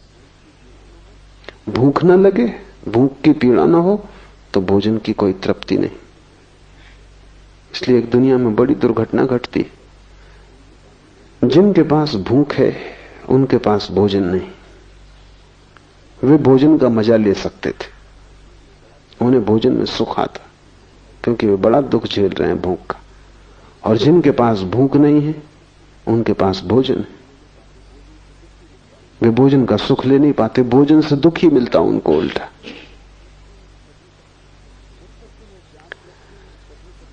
जब तक तुम्हें प्यास लगती है तभी तक तुम्हें पानी की तृप्ति है, लेकिन तुम ऐसा जीवन जी सकते हो जिसमें प्यास ना लगे। धूप में मत जाओ, श्रम मत करो, आराम से घर में रहो, प्यास ना लगेगी। तब तुम सोचते हो कि अब खूब मजे से पानी पियो और सुख भोगो, तो तुम पाओगे अब पानी पीने में कोई सुख नहीं। जिस आदमी ने दिन भर श्रम किया है उसे ही रात सोने का सुख मिलेगा। अभी बड़ी कठिन बात हो गई। अगर रात सोने का सुख चाहिए तो दिन मजदूर जैसी जिंदगी चाहिए। कठिनाई यह है कि दिन तो तुम चाहते हो एक अमीर सम्राट जैसा, और रात की नींद भी मजदूर जैसी। ये नहीं हो सकता। बाहर के जगत में सुख और दुख जुड़े हैं, इसलिए जिस दिन तुम्हारे पास महल आ जाएगा उसी दिन नींद खो जाएगी। जिस दिन तुम सैया का इंतजाम कर लोगे सुखद, उसी दिन तुम पाओगे करबड़ बदलने के सिवा और कोई उपाय नहीं। और देखो मजदूर को, वो सो रहा है वृक्ष के नीचे, कंकड़ पत्थरों का भी उसे पता नहीं, मच्छर भी काट रहे हैं उसका भी उन्हें कुछ पता नहीं, गर्मी है पसीना बह रहा उसका भी उसे कुछ पता नहीं। ये सब गौण है। उसने दिन भर इतनी पीड़ा झेल ली है कि रात का सुख अर्जित कर लिया। दुख की कीमत चुकानी पड़ती है सुख पाने के लिए संसार में। यहां हर सुख के साथ दुख जुड़ा है, और आदमी यही एक मजबूरी में उलझा हुआ है। वो चाहता है सुख बचे और दुख कट जाए। ये नहीं हो सकता। यही हमने हजारों साल से कोशिश की कि दुख कट जाए और सुख बच जाए। हम जो कर रहे हैं कोशिश, वो संभव नहीं हो पाती। निश्चित दुख कट जाता है, लेकिन उतना ही सुख कट जाता है। दुख हम चाहते नहीं, सुख हम चाहते हैं, इसलिए बड़ी झंझट है। समाधि सुख का क्या अर्थ है जिसके साथ दुख बिल्कुल नहीं। समाधि सुख किसी प्यास की तृप्ति नहीं। समाधि सुख किसी भूख में लिया गया भोजन नहीं। समाधि सुख श्रम करके रात में ली गई निद्रा का सुख नहीं है। समाधि सुख के साथ दुख का कोई भी संबंध नहीं है। वही अंतर है सांसारिक सुख और आध्यात्मिक सुख में। समाधि सुख सिर्फ होने का सुख है, उसके साथ कोई त्रसा, कोई तृष्णा, कोई दुख नहीं जुड़ा है। वो सिर्फ होने का आनंद है। इसलिए शिव कह रहे हैं लोकानंदा, अस्तित्व का आनंद है। तुम हो, बस इतनी ही बात आनंदपूर्ण है। इसमें कोई त्रसा और पीड़ा और इस सब का कोई संबंध नहीं। फिर ध्यान रहे कि आत्मा की न तो कोई प्यास है न कोई भूख है। इसलिए वहां कोई भूख और प्यास और उनकी तृप्ति से होने वाला सुख तो हो नहीं सकता। सारी भूख प्यास शरीर की है, इसलिए शरीर के सुख दुख से जुड़े ही रहेंगे। जो आदमी भी शरीर के सुख लेना चाहता है उसे दुखों की तैयारी रखनी चाहिए, और जितनी वो दुख की तैयारी रखेगा उतने ही शरीर के सुख ले सकता है। आत्मा का सुख शुद्धतम सुख है, वहां दुख का कोई उपाय नहीं है, लेकिन वो केंद्र पर घटता है।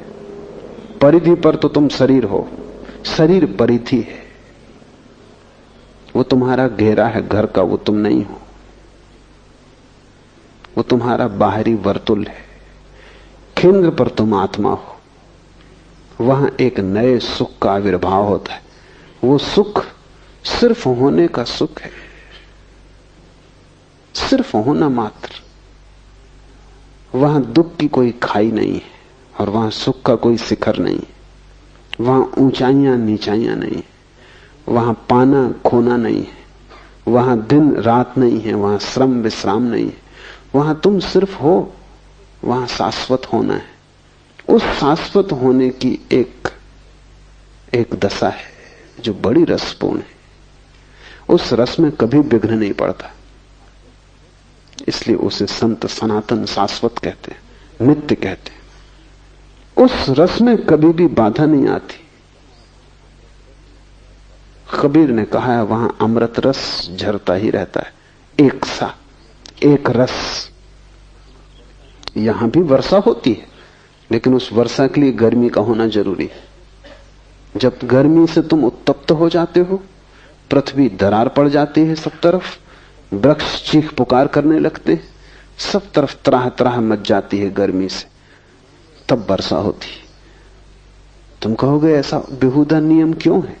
ऐसा क्यों नहीं है कि वर्षा हो और त्राही त्राही ना हो? लेकिन तब तुम्हें पूरी व्यवस्था समझनी पड़े, गणित समझना पड़े।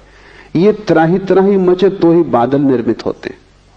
जब भयंकर धूप पड़ती है तो पानी भाप बनता है। जब पानी भाप न बने तो वर्षा नहीं हो सकती। तो जब पानी भाप बन जाएगा, आकाश में बादल सघन होंगे, और जब बादल इतने सघन हो जाएंगे कि उनको बरसना ही पड़ेगा, तभी वर्षा होगी। तो वर्षा के पहले भयंकर गर्मी जरूरी है। आत्मा के जगत में विपरीतता नहीं है, वहां द्वंद्व नहीं है, इसलिए हम उसे निर्द्वंद, अद्वैत इन शब्दों से पुकारते हैं। वहां एक है, वहां दो नहीं है। पर तब तुम्हें समझना बहुत कठिन हो जाएगा वहां किस तरह का सुख होगा, क्योंकि ऐसा तो तुम्हें कोई सुख पता नहीं जिसके साथ दुख ना जुड़ा हो। कोई पूछ रहा था सिगमंड फ्रायड से कि विक्षिप्तता की क्या परिभाषा है और विक्षिप्तता तक लोग कैसे पहुंच जाते हैं। सिगमंड फ्रायड ने बड़ा अद्भुत उत्तर दिया। उसने कहा विक्षिप्तता और सफलता इनकी एक ही परिभाषा है, और जो ढंग सफलता तक पहुंचने का है वही ढंग विक्षिप्तता तक पहुंचने का है। क्योंकि जब तुम सफल होना चाहते हो तो तुम तन जाते हो, जब तुम सफल होना चाहते हो तो तुम लड़ते हो, जब तुम सफल होना चाहते हो तो तुम्हारे रात दिन चिंता से भर जाते, जब तुम सफल होना चाहते हो तो प्रतिपल तुम भयभीत होते हो कि पता नहीं जीत पाओ न जीत पाओ। तुम अकेले ही नहीं हो सब सफलता के लिए, करोड़ों प्रतिद्वंदी। तब तुम्हारी रात दिन चिंता, पीड़ा, तनाव, तुम कपते ही रहते हो, पता नहीं क्या होगा क्या नहीं होगा। और यही तो पागल होने का भी रास्ता है। तो जिनको तुम सफल कहते हो, अगर तुम उन्हें बहुत गौर से देखो, तुम उन्हीं तनाव की और बेचैनी की अवस्थाओं में पाओगे जिनमें तुम पागलों को पाते हो। ऐसा हुआ कि जब रूस में खुर्शीव प्रधानमंत्री था तो एक पागलखाना देखने गया। कुछ जरूरी बात उसे याद आ गई तो उसने अपने सेक्रेटरी को फोन करना चाहा, लेकिन बड़ी मुश्किल थी। वो लड़की जो ऑपरेटर होगी बीच में, उनको ध्यान ही नहीं दे रही थी। ध्यान न देने का कारण भी था जो पीछे साफ हुआ। खुर्शीव ने बार बार उससे कहा कि शीघ्र नंबर दो। उस लड़की कोई फिक्र ही नहीं की। तो खुर्शीव ने कहा, लड़की तू समझती मैं कौन हूं? जो कि सदा ही सफल पद पर, धन पर पहुंचे आदमी की धारणा भीतर वो पूरे वक्त 24 घंटे कहता रहता, पता है मैं कौन हूं। चाहे बोले ना बोले, भीतर वो यही बोलता रहता, पता है मैं कौन हूं। क्योंकि इसी के लिए तो सारा गंवाया है, इसी पता करवाने के लिए। आखिर नहीं रहा गया। उसने कहा, लड़की तुझे पता है मैं कौन हूं? मैं खुर्शीव बोल रहा हूं, प्रधानमंत्री। उस लड़की ने कहा, मुझे पता नहीं कि आप कौन है, लेकिन मुझे पता है कि आप कहां से बोल रहे हैं, पागल खाने से।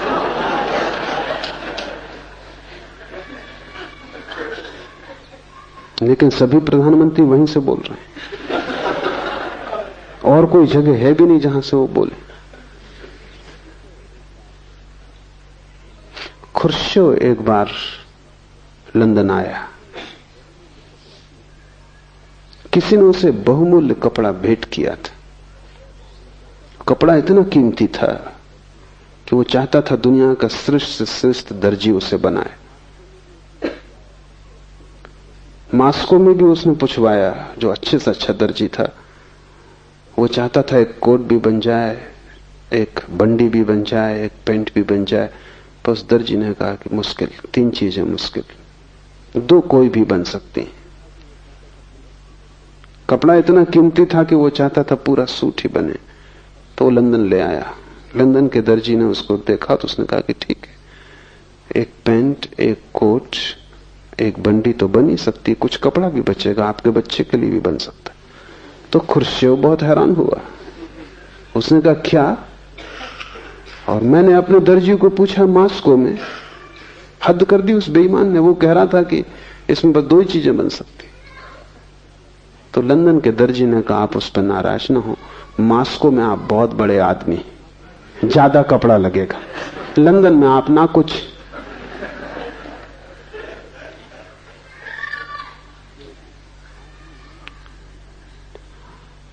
आदमी पूरे जीवन जिन जिन सुखों की खोज में, सफलताओं की, महत्वाकांक्षाओं की खोज में होता है, उनके साथ साथ उतने दुख झेलने की तैयारी में से गुजरना पड़ता है, और वो दुख तोड़ जाते हैं। इसके पहले कि तुम सफल हो, तुम करीब करीब असफल हो जाते हो। संसार में सफल कोई होता ही नहीं, क्योंकि यहां सफलता की कीमत में इतनी गहरी विक्षिप्तता झेलनी पड़ती है, इतना पागलपन झेलना पड़ता है। जब तक सफलता हाथ में आती है, हाथ में आने योग्य नहीं रह जाती।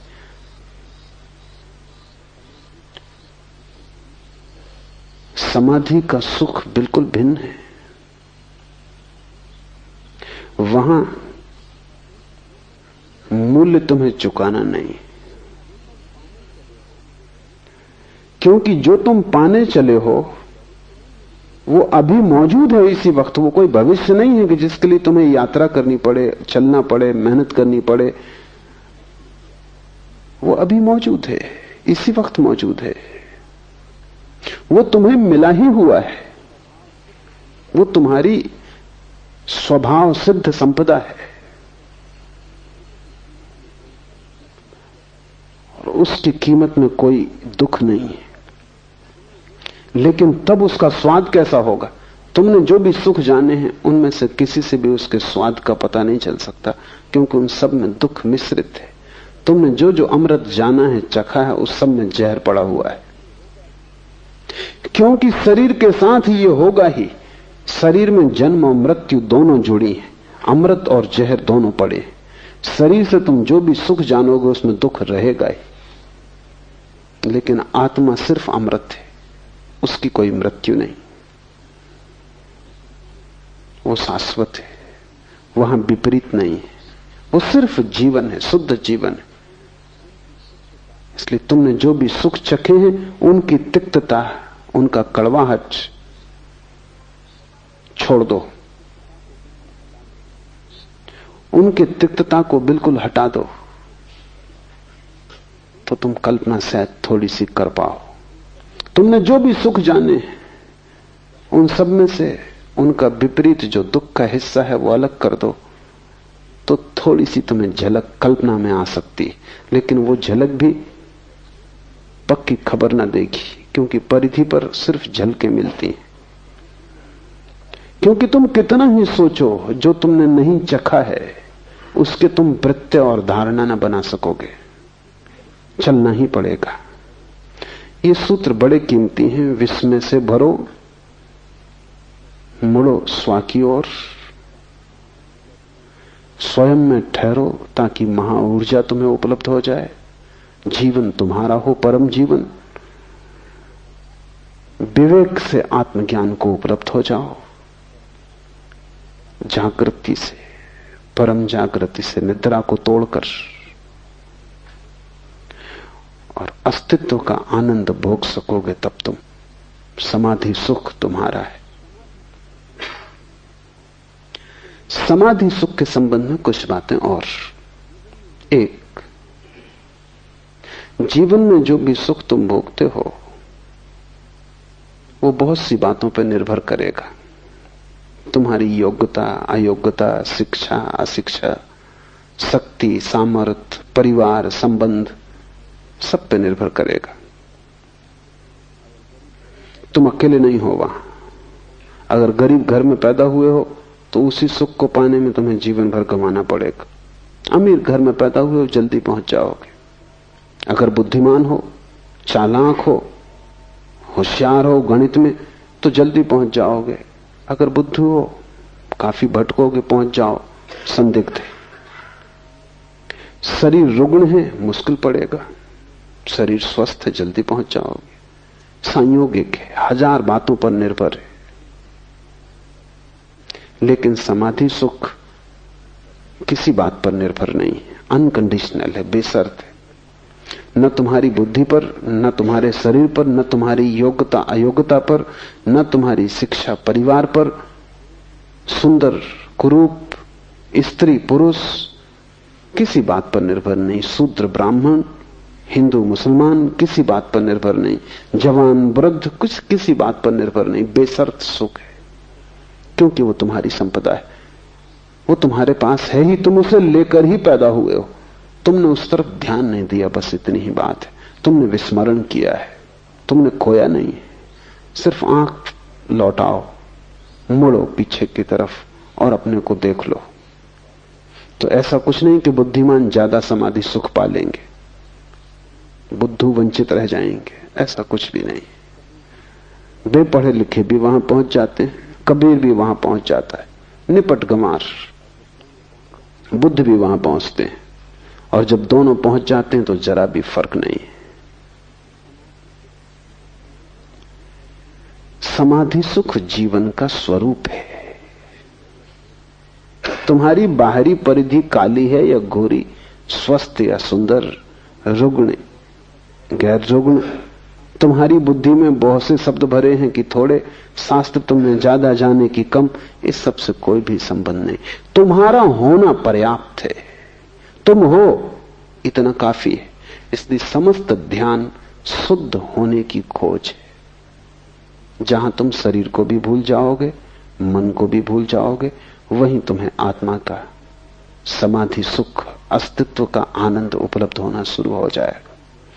किसी भांति बस इतना ही करो कि थोड़ी देर को शरीर तुम्हें स्मरण न रहे, मन स्मरण न रहे। जैसे ही शरीर और मन का विस्मरण होगा, आत्मा का स्मरण होगा। जब तक तुम्हें शरीर और मन का स्मरण रहेगा, आत्मा का स्मरण न रहेगा। क्योंकि शरीर और मन बाहर, आत्मा भीतर, तुम दोनों की तरफ एक साथ न देख सकोगे, एक की तरफ ही देख सकोगे। इस समाधि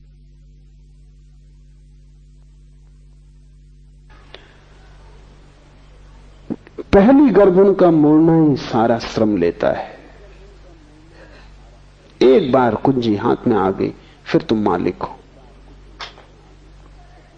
फिर जब चाहा तब तुम मजे से संसार में घूमो। तुम्हारे समाधि सुख को कोई छीन ना सकेगा। तुम दुकान पर बैठो, तुम समाधि सुख में रहोगे। तुम बाजार में रहो, तुम समाधि सुख में रहोगे। एक बात घटना शुरू होगी कि जो तुम्हारी बाहर सुखों की बड़ी दौड़ है वो अपने आप छीन होती जाएगी, क्योंकि जब महान सुख हाथ में आ जाए तो क्षुद्र सुखों की चिंता कौन करता है। जब हीरे जवाहरात हाथ में आ जाएं तो कंकड़ पत्थर आदमी अपने आप फेंक देता है, उन्हें फिर त्यागना नहीं पड़ता। इसलिए मैं निरंतर कहता हूं, ज्ञानी कभी कुछ त्यागता नहीं। जो व्यर्थ है वो छूट जाता है। अज्ञानी त्यागते, क्योंकि त्याग उन्हें कष्टपूर्ण है, उन्हें सार्थक का तो कोई पता नहीं, और व्यर्थ को छोड़ने की कोशिश करते हैं। मन पकड़ता है, क्योंकि मन कहता है अभी इसको छोड़ दे रहे हो जो हाथ में, और जो हाथ में नहीं हो उसका क्या भरोसा है, वो है भी या नहीं ये भी संदिग्ध है। तो मैं तुमसे कुछ भी त्यागने को नहीं कहता, मैं तुमसे सिर्फ उसका स्वाद लेने को कहता हूं। वो स्वाद तुम्हारे जीवन में महात्याग हो जाएगा। उस स्वाद के बाद तुम्हें दिखाई खुद ही पड़ जाएगा क्या व्यर्थ है, और जो व्यर्थ है उसे कोई भी नहीं पकड़ता, उसे तो लोग अपने आप ही छोड़ने लगते हैं। सुना है मैंने, बंगाल में एक संत हुए युक्तेश्वर गिरी, एक धनी समृद्ध व्यक्ति उनके पास आया और कहने लगा आप महात्यागी हैं। गिरी खिलखिला के हंसने लगे और उन्होंने अपने शिष्यों से कहा कि देखो ये खुद आदमी महात्यागी है और मुझको महात्यागी कहता, तू मुझको मत फंसा। वो आदमी चौंका, उसने तो प्रशंसा में कहा था। शिष्य भी चौंके, क्योंकि गिरी त्यागी थे, इसमें कोई संदेह ही ना था। शिष्यों ने कहा हम समझे नहीं, वो आदमी ठीक ही कहता है। गिरी ने कहा ऐसे समझो कि हीरा पड़ा है और पत्थर पड़ा है, ये आदमी पत्थर पकड़े, मैं हीरा पकड़े हूं, और ये मुझको त्यागी कहता। कौन त्यागी है? महावीर त्यागी है कि तुम? बुद्ध त्यागी है कि तुम? तुम ही त्यागी हो, क्योंकि कचरे को पकड़े हो, समाधि सुख को छोड़ रहे हो, और व्यर्थ क्षुद्र परिधि पर घटने वाली दुख मिश्रित घटनाएं, जहां कुछ भी शुद्ध नहीं है, जहां सभी अशुद्ध है, जहां सभी बासा है, उच्छिष्ट है, उसे तुम पकड़े बैठे हो। संसारी महात्यागी है, लेकिन संसारी सन्यासियों को त्यागी समझते, उनको लगते हैं सन्यासी त्यागी। सच में तो वो दया करते हैं कि बेचारे सब छूट गए, सब छोड़ दिया, कुछ भोगा नहीं।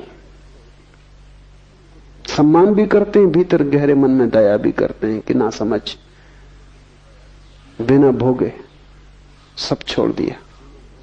कुछ तो भोग लेते, उन्हें पता ही नहीं कि वो किससे कह रहे हैं। सन्यासी को महाभोग उपलब्ध हुआ है, अस्तित्व ने उसे महाभोग में आमंत्रित कर लिया है। तुमसे मैं छोड़ने को नहीं कहता, तुमसे मैं जानने को कहता हूं, स्वाद लेने को कहता हूं। वही स्वाद तुम्हारे जीवन में धीरे धीरे जो व्यर्थ है उसका कटना हो जाएगा। व्यर्थ छूट ही जाता है, उसे छोड़ना नहीं पड़ता है। आज इतना ही।